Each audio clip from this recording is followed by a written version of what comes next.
Hello student, welcome back to my channel. कैसे हैं आप सभी लोग। आज की वीडियो में हम बात करेंगे जो आप लोग के राजस्थान लोक सेवा आयोग अजमेर यानी जो आरपीएससी जिसे कहा जाता है शॉर्ट में, उसकी तरफ से जो नई वैकेंसी आई है उसके बारे में। जैसे कि आप डेट यहाँ पर देख सकते हैं 14 अक्टूबर 2025 यानी कि आज ही ये नोटिफिकेशन रिलीज हुआ है। काफ़ी दिन से इसके बारे में सूचनाएं चल रही थी, लेकिन आज ही ये नोटिफिकेशन जो है रिलीज हुआ है। डिटेल विज्ञापन जो इसका है 14 अक्टूबर को। तो यहाँ पर किस चीज़ से रिलेटेड है ये वैकेंसी, तो ये सांख्यिकी अधिकारी यानी कि जो आपका स्टैटिस्टिकल ऑफिसर है उसकी वैकेंसी है। ये कितने पदों पर है, तो यहाँ पर आप देख सकते हैं टोटल 113 पोस्ट है जिसकी ये सांख्यिकी विभाग में वैकेंसी आउट हुई है। तो क्या है वैकेंसी, इसमें कितने आपके टोटल, तो आपने देख ही लिया कि 113 पद हैं। अलग अलग कैटेगरी वाइज क्या है, क्या सिलेबस रहेगा, क्या एलिजिबिलिटी है, कितनी सैलरी आपको मिलेगी, क्या आपके पास एजुकेशन क्वालिफिकेशन होनी चाहिए, अदर स्टेट के लोग इसमें फॉर्म फिल कर सकते हैं या नहीं, ये सारी ही चीज़ों के बारे में आज की वीडियो में हम डिस्कस करेंगे, जिससे कि आपको सारी ही चीज़ें अच्छे से क्लियर हो जाए। तो आइए शुरू करते हैं, लेकिन शुरू करने से पहले इसी तरह की वीडियोस के लिए चैनल को सब्सक्राइब ज़रूर से कर लीजिएगा और वीडियो को लाइक करिएगा। साथ ही इसकी पीडीएफ अगर आपको चाहिए है तो मेरा टेलीग्राम चैनल जो है उसको ज्वाइन कर लीजिए। टेलीग्राम चैनल का लिंक आपको इस वीडियो के डिस्क्रिप्शन में भी मिल जाएगा, कमेंट सेक्शन में भी, पिन कमेंट में आपको इसका लिंक मिल जाएगा। वहाँ पर ये पीडीएफ आपको प्रोवाइड कराई है मैंने, तो जल्दी से टेलीग्राम चैनल को भी ज्वाइन कर लीजिए, जिससे कि आपको इसी तरह की अच्छी अच्छी इन्फॉर्मेशन मिलती रहे।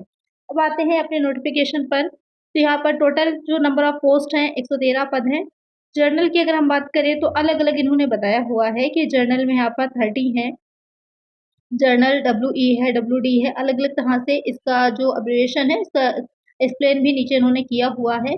तो जिस भी कैटेगरी में आप आ रहे हो उसके अकॉर्डिंग आप यहाँ पर देख लीजिएगा। एससी की अलग भी बताई हुई है, एसटी की, ओबीसी की, एमबीसी की, ईडब्ल्यूएस की, तो सारी इन्होंने कैटेगरी वाइज भी बताया हुआ है। तो यहाँ पर अच्छी वैकेंसी है, नंबर ऑफ वैकेंसीज अच्छी हैं।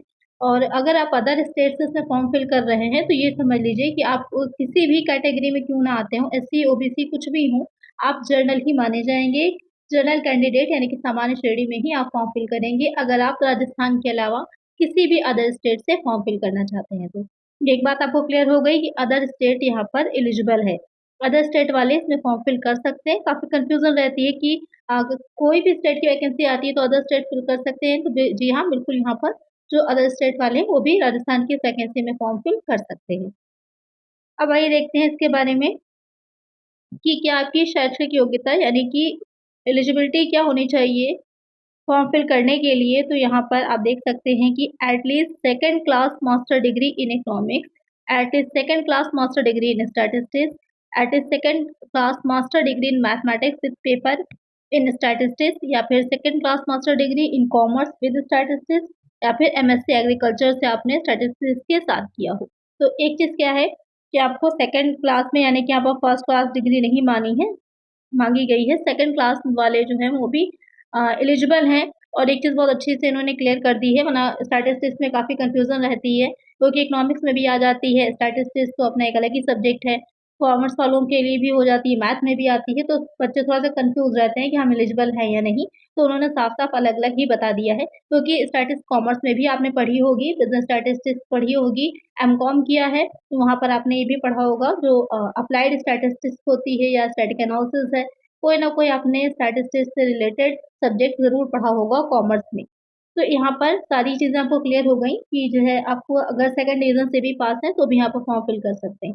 अब इसके बाद आ जाता है एंड, क्या कह रहा है कि सर्टिफिकेट, यहाँ पर सर्टिफिकेट भी मांगा गया, किस चीज़ से रिलेटेड है, awarded by Vardhman Mahaveer open university Kota और any other certificate awarded by competent authority declared equivalent to above certificate by the Department of Information Technology। तो यहाँ पर बात की जा रही है कि एक ऐसा सर्टिफिकेट की जिसमें आपको आईटीसी के नॉलेज के बारे में, तो कोई भी आपके पास उस तरह का सर्टिफिकेट तो होगा ही, कंप्यूटर बेसिक स्किल्स हैं, सभी को आज के टाइम में इसके बारे में जानकारी रहती ही है इंफॉर्मेशन टेक्नोलॉजी की, तो कोई ना कोई आपके पास इसका सर्टिफिकेट तो होगा ही। फिर आ जाता है दूसरी जो इसकी इम्पोर्टेंट चीज़ है कि एक्सपीरियंस, यहाँ पर आपके बारे में का एक्सपीरियंस भी मांगा गया है। एक्सपीरियंस में लेकिन एक चीज़ ये है कि experience of handling official statistics at least for 1 year in a government department or reputed commercial concern और यूनिवर्सिटी। तो यहाँ पर आपको ये कंपलसरी नहीं है कि आपने गवर्नमेंट सेक्टर में ही, गवर्नमेंट डिपार्टमेंट में ही कोई एक्सपीरियंस लिया हो। आप किसी भी कॉमर्शियल रेप्यूटेड कॉमर्शियल उसमें या फिर किसी भी यूनिवर्सिटी में भी अगर आपने किसी तरह का कोई अकाउंटेंट का स्टैटिकल से रिलेटेड स्टैटिस्टिक्स से रिलेटेड काम किया है, तो यहाँ पर आप उसका एक्सपीरियंस सिर्फ़ 1 साल का ही माँगा गया है, 1 ईयर का लगा सकते हैं।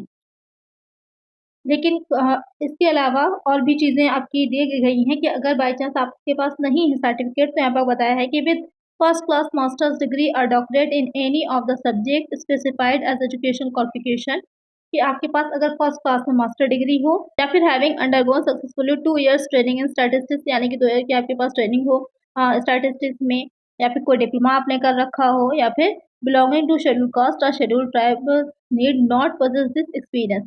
तो इन लोगों के लिए एक्सपीरियंस सर्टिफिकेट होना इतना कंपल्सरी नहीं है। अगर आपका फर्स्ट क्लास है, यानी कि अगर आपका जो एमकॉम है या एमए अगर आपने किया है या फिर आपका एमएससी है, तो अगर फर्स्ट क्लास है 60% के अबव मार्क्स हैं आपके, तो यहाँ पर एक्सपीरियंस कंपल्सरी नहीं है। तो यहाँ पर ये चीज़ आपको अच्छे से समझ में आ गई होगी।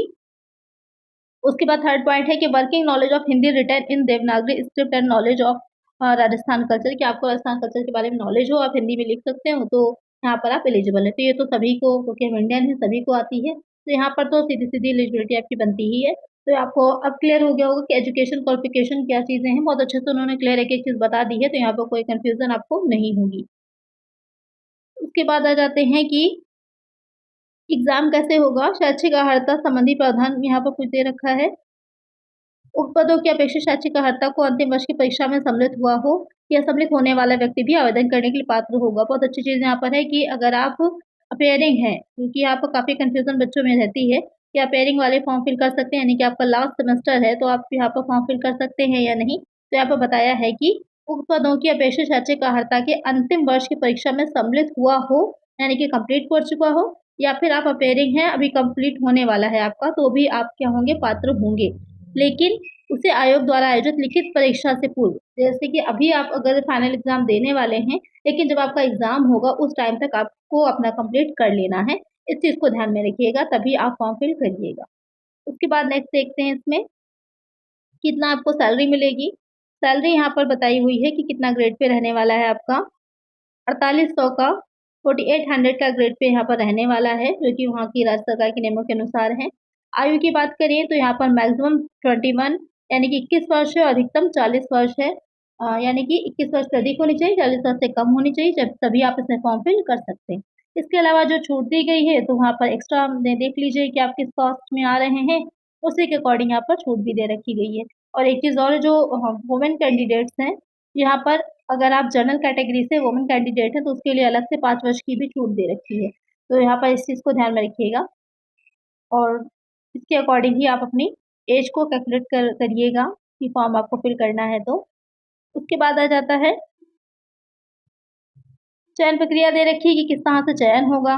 तो यहाँ पर क्या चयन प्रक्रिया है कि अभ्यर्थियों का चयन लिखित परीक्षा के माध्यम से किया जाएगा। आवश्यकता पड़ने पर जो आयोग द्वारा उत्तर पत्रक या पुस्तिका के मूल्यांकन में स्केलिंग, मॉडरेशन, नॉर्मलाइज़ेशन, यानी कि एक से ज़्यादा अगर उसमें होती है, शिफ्ट में एग्ज़ाम होता है, तो नॉर्मलाइज़ेशन किया जा सकता है।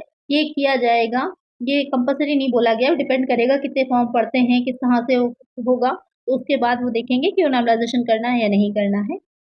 परीक्षा का स्थान है, महापरीक्षा स्थान व तिथि के संबंध में बाद में आपको बता ही दिया जाएगा। परीक्षा योजना क्या है? उक्त पदों के अपेक्षित जो परीक्षा होगी, वो आपकी लिखित परीक्षा के रूप में आयोजित की जाएगी। वस्तुनिष्ठ यानी कि मतलब क्या हो जाता है कि एमसीक्यूज़ क्वेश्चन्स रहेंगे आपके, ऑब्जेक्टिव टाइप क्वेश्चन्स आएँगे यहाँ पर। रिटन नहीं होगा, एमसीक्यूज़ बेस्ड क्वेश्चन्स रहेंगे आपके। इसके बारे में पाठ्यक्रम जो होगा, वो सिलेबस सारा जो है आपकी जो इनकी साइट होगी, उसपे बताया जाएगा, तो वो मैं आप लोग को प्रोवाइड करा ही दूँगी। आवेदन कब से करना है, ये इम्पोर्टेंट चीज़ है, इसको ध्यान से देख लीजिए। 28 अक्टूबर से आवेदन शुरू हो रहे हैं और लास्ट डेट यहाँ पर क्या दे रखी है आपकी, 26 नवंबर दे रखी है। तो 28 अक्टूबर अभी आपको नोटिफ़िकेशन आया है, आपके पास अभी टाइम है। सब जो आपके फॉर्म फिलिंग स्टार्ट होगी, वो 28 अक्टूबर से होगी। तो जो भी रिक्वायर्ड इसके डॉक्यूमेंट हैं, वो सारे प्रिपेयर कर लीजिएगा। आवेदन प्रक्रिया कैसे करी जाएगी, तो ये तो बात की बात है, लेकिन एक बार देख लेते हैं। ओटीआर भरना होगा आपको यहाँ पर। इसका ओटीआर भरा जाएगा, वेबसाइट जो है इसको ध्यान में रखिएगा। ये वेबसाइट दे रखी है, इसी पर जाकर के आपको ओटीआर फिल करना होगा। अप्लाई लिंक पर जाएँगे तो वहाँ पर आपको पोर्टल मिल जाएगा, उस पर जाकर के आप ओटीआर फिल कर लीजिएगा अपना। ओटीआर के बिना आप फॉर्म फिल नहीं कर पाएँगे, तो ओटीआर ज़रूर से कर लीजिएगा।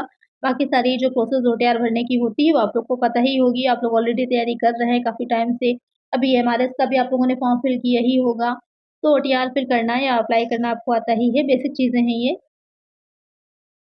यहाँ पर कितनी फ़ीस लगने वाली है वो देख लीजिए, कितनी फ़ीस लगेगी। तो यहाँ पर जो जनरल कैटेगरी से या सामान्य अनारक्षित यानी कि जो अनरिज़र्व कैटेगरी में आपके जा रहे हैं, पिछड़ा वर्ग है, क्रीमी लेयर है, अति पिछड़ा वर्ग है, उनके अभ्यर्थियों के लिए 600 है और आरक्षित वर्ग जो आ रहे हैं उनके लिए कितनी है 400 है और दिव्यांगजन है कोई तो उसकी भी फ़ीस आपकी 400 ही रहने वाली है। तो फ़ीस देख लीजिएगा कितनी है। इसके अलावा यहाँ पर एक चीज़ और बताई हुई है जो अभी मैंने आपको बता ही दी थी स्टार्टिंग में ही कि राजस्थान राज्य से भिन्न अगर आप किसी अदर स्टेट से फॉर्म फिल कर रहे हैं तो वहाँ पर चाहे आप किसी भी कास्ट की क्यों ना हो उन अभ्यर्थियों को सामान्य वर्ग का अभ्यर्थी ही माना जाएगा। तो ये मैंने आपको ऑलरेडी बता ही दिया था। तो आपकी फ़ीस कितनी पड़नी है 600 ही पड़नी है, चाहे आप OBC हो, SC हो, ST हो, किसी भी कास्ट के हों अगर आप राजस्थान के बाहर के रहने वाले हैं। तो यहाँ पर अब देख लेते हैं कि आपका स्कीम क्या रहेगी स्कीम ऑफ एग्जामिनेशन किस तरह से आपका पेपर होगा।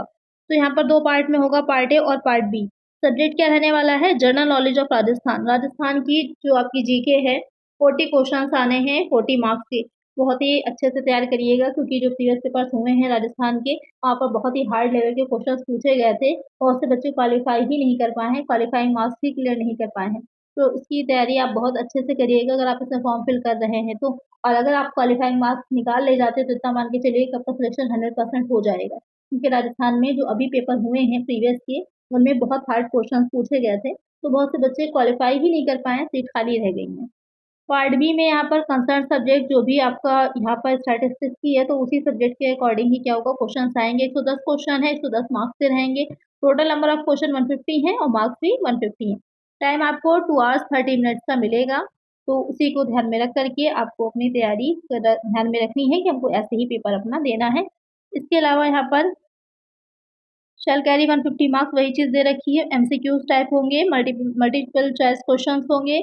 देयर शैल बी 1 पेपर, एक ही एग्जाम होगा। ड्यूरेशन जो है वो आपकी बता ही दी कितनी रहने वाली है। अब नेगेटिव मार्किंग ये पॉइंट देख लीजिए। Negative marking shall be applicable in the evaluation of answers यानी कि नेगेटिव मार्किंग है कितनी है 1/3 की। अब जनरली 1/3 की ही रहती है आपकी। तो एक गलत आंसर अगर आपने 3 गलत क्वेश्चन कर दिए तो 1 नंबर आपका कट जाता है। तो नेगेटिव मार्किंग है उसको ध्यान में रख करके आपको अपना जो पेपर है उसको जो है सॉल्व करना है। तो ये इम्पोर्टेंट था जो आप लोग को मुझे बताना था। ये नोटिफिकेशन आउट हो चुका है, बहुत जल्दी फॉर्म फिलिंग स्टार्ट हो रही है 28 अक्टूबर से। तो जो भी बच्चे एलिजिबल हैं आप अगर फाइनल ईयर में अपेयरिंग हैं तो भी आप यहाँ पर फॉर्म फिल कर सकते हैं। बाकी कुछ इंपॉर्टेंट इन्फॉर्मेशन दे रखी है। तो ये PDF अगर आपको चाहिए है तो इसके लिए मेरा जो टेलीग्राम चैनल है उसको ज्वाइन कर लीजिए। आपको कहाँ मिल जाएगा टेलीग्राम चैनल जो है उसका लिंक मिलेगा जो इस वीडियो के डिस्क्रिप्शन में देख लीजिएगा या कमेंट सेक्शन में भी मैं पिन कर दूँगी। तो वहाँ से आप इसको डाउनलोड कर सकते हैं। तो आज की वीडियो में इतना ही। अगर वीडियो अच्छी लगी है तो लाइक ज़रूर कर दीजिएगा और इसी तरह की वीडियो के लिए चैनल को सब्सक्राइब कर लीजिएगा। चलिए मिलते हैं नेक्स्ट वीडियो में। Thank you.